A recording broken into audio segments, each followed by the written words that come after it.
So we were in Kansas City. I was pastoring there. Felt like God was starting to lead us somewhere else. As we started to pray, an opportunity in Las Vegas opened up. And so we decided we were the people to answer that call, come and start this new campus called Canyon Ridge Providence. When we felt like God was possibly moving us, we kind of felt that we had more love to give and that maybe we were supposed to foster. So we did not really think adoption was necessarily going to happen, and we definitely did not think 3 at once. So that was quite the surprise.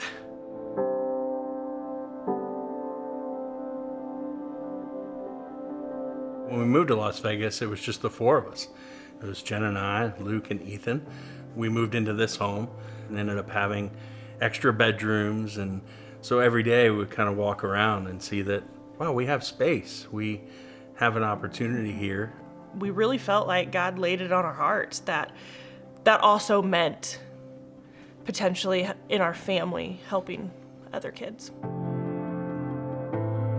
Well, we went to a foster orientation. It was a lot of information, but we decided, you know what, let's wait a couple more months. Let's wait a little bit. Let's get the boys in school. We're not really settled. We ended up on this email list every week, getting emails every Wednesday of these waiting children that were needing forever homes. One day, these 3 kids were on this waiting child update looking for a forever home. I forwarded it to him, said, I want these kids. He's like, I'm sure you do. I'm like, no, I really do. There was a confidence in her. There was something that the Holy Spirit was moving and stirring in my wife that said, I think these kids are specifically for us. Even to as bold a statement as, I believe I'm their mom. And so that raised my attention level pretty quick. I think the reality of adoption or fostering was a longer process for me. It was a difficult road, actually. Moving here was challenging for our 2 sons, and so with everything going on, it was a lot scarier to me. I would say I don't think there was a moment for me. It was a process, and each step along the way, we just kept saying yes. The girls were together in a foster home, and Trust, he was in another home. From when we saw them to when they picked us was about a year. From there, it was about a 3-month transition where they started coming over on the weekends for a Saturday, and then they moved in at the end of September. Jordan is a leader. She's strong. She's been the one to care for her brother and sister when they were in the system. She cares for her siblings. She cares deeply about her friends.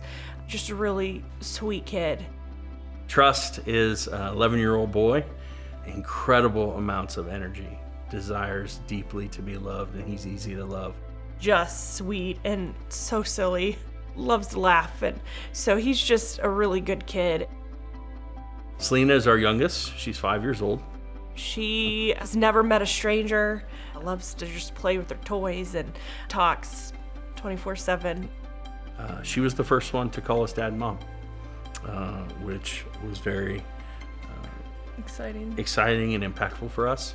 Reminded us that we're going to be okay and we will grow into these roles with them. Going from 4 to 7 maybe doesn't sound like that much, but it's a lot. We really involved Luke and Ethan. You know what? If there's 5 kids, there's still only 1 mom and dad, and you're going to have to share us, and you're going to have to share your things. There's implications financially, implications with time. There's just logistics of a van, new car. Yeah, everything. We had to change our transportation. Yeah, it was just such an adjustment. Everything is getting better with time. So 3 months in was a lot harder than 6 months in.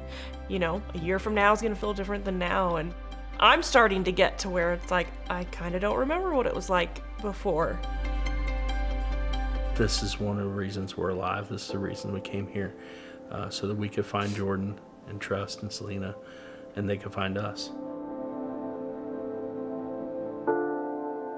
And I think our family's more beautiful than it's ever been.